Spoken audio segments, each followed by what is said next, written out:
Okay, so we're back with the 2001 Xterra cheap car project. Today we're going to try to finalize all the belt drive and get everything put back together after having changed the timing belt. But we're going to talk about pulleys. All right, so we put all this back together and so that we could run it a little bit and make sure that the timing belt was back on correctly. But this pulley and this pulley, these two tensioner idler pulleys, both of which are, the bearings are making a little noise. So real quick, we're gonna go ahead and get these tore down, and I'm gonna show you a couple of tech tips on some pulleys.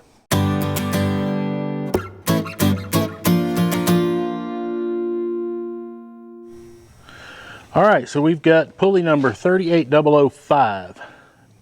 This is the slick back pulley for the belt tensioner, and for the it's actually on the power steering on this Xterra. Very similar. It's almost exactly the same thing as on this 89 S10. The difference between the S10 and the Xterra, the best we can tell, is basically the outer diameter, and it takes a 38006. So anyway, let's get in here and talk about these pulleys real quick. You can get in there and look and see, this one has been slinging its grease out. Okay, I want to talk to you about pulley and pulley bearings real quick and how to determine if you need to replace them. So let me get all these pieces set to the side. There we go. All right, I want you to try to listen. The microphone should be picking that up. You can hear it, but it feels rough. And you see how when you spin that pulley, it free spins and spins for a long time. That pulley, that tells you that that pulley doesn't have any grease, because I want you to compare it to this one. But when you spin it, it really quickly slows down and comes to a stop. If you're in a bind, you can take a pick and pull out the grease seal on this pulley and pack it with grease, and you can make this pulley live a little bit longer if you're in a bind and need to try to get by. And that is exactly what we're going to do with this ribbed pulley. It is making a little noise because it's out of grease, but it is actually smoother. The bearing still spins smooth as compared to that pulley, so we should be able to pack this with grease and get by. So let's get set up. I'll get the tools we need to pull the grease seals out, and I'll show you what to do.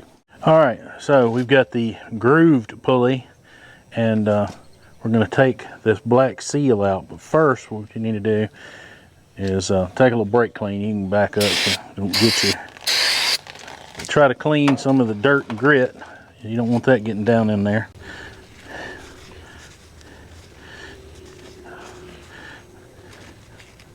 We may end up taking it off of both sides. I don't know yet. We'll see. See how this is. This has got a dust shield on the front and the back, so we can do both. All right, so we're going to take that pick, and you're going to carefully stick under there and try to pry that seal out. Let's see here. You're gonna, most likely you're gonna damage it just a little bit.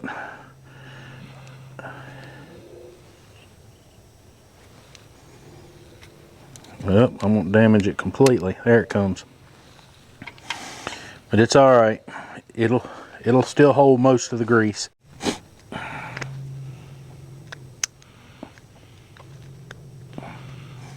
There it comes. There it comes.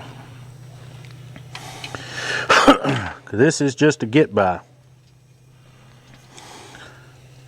Now, take you some brake clean. Try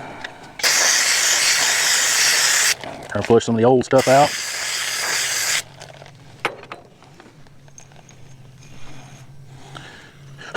It's fairly smooth, like I said. Whoop, I spoke too soon. Let's have some grit in it. Can you do some washing?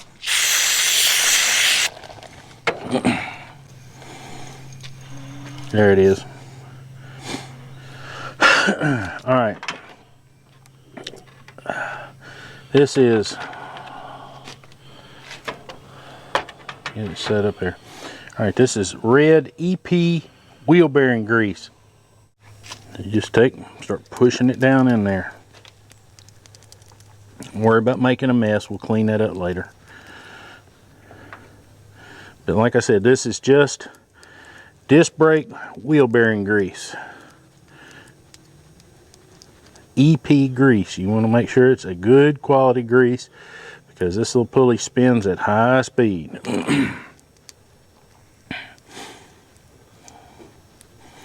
Just work it down in there. You should be able to see it start coming through and out the other side. And now we're going to take a little bit and fill this cavity.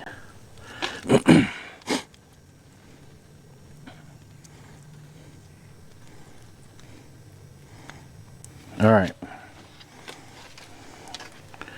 Just take your shop rag and try to get off any excess.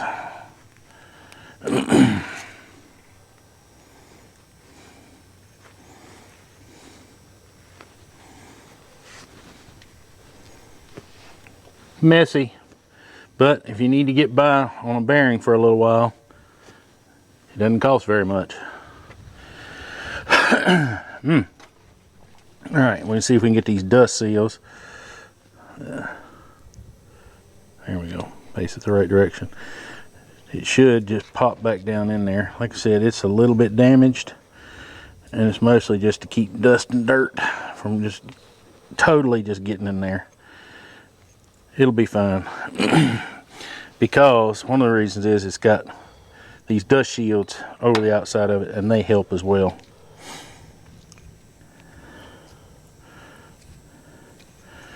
Just take and push it back down into place until it goes in all the way around the outside. Now, finish wiping it off. Now, see, you can see it doesn't free spin anymore and it's still smooth. That means it's got grease. If a bearing just takes and whips around and spins and takes a long time to slow down, it ain't got any grease in it and it won't live long. But this one, no free spin. All right, let's get it put back together. All right, we moved ahead. We got the belt on, we got the alternator belt tight and all that stuff coming together. What we want to talk to you about is some of these crankcase ventilation hoses. Getting ready to go back together. As you can see, this one has seen its last day and it's soft and it's destroyed. So basically what we had to do, we had to settle down. Basically what we had to do, come on over here, is we had to find that since that piece, as you can see, is molded, we needed a piece of molded hose. This is one of the reasons I hang on to old pieces of hose. This is heater hose, and while it may not hold up to the oil forever, it'll do okay for a good long time. But what I was saying about that is I keep molded hoses like this is just for little things like this. You come across a little part, this is not available at your local parts store. You got to do something. So what did I do? I took and cut that piece of hose and put it on that pipe. It's cheap, it's free, and it works. And we replaced this crankcase hose right here. This one actually broke when we tried to push it back up onto the air intake pipe. So just got a piece of 1/2-inch heater hose, and it makes a slow enough arc that we don't really need to have a molded hose there. It'll work just fine. So keep all your crankcase ventilation stuff, all those hoses working good, because this engine operates as a closed system and your engine won't run right if those hoses have holes. Go.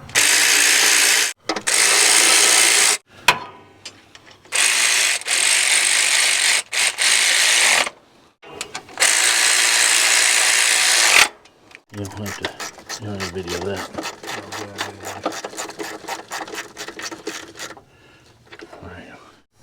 All right, so we got it all put back together. We got the hoses hooked back up, filled up with coolant, and really wanted to circulate some coolant through this block. We've got some really cold weather coming next week.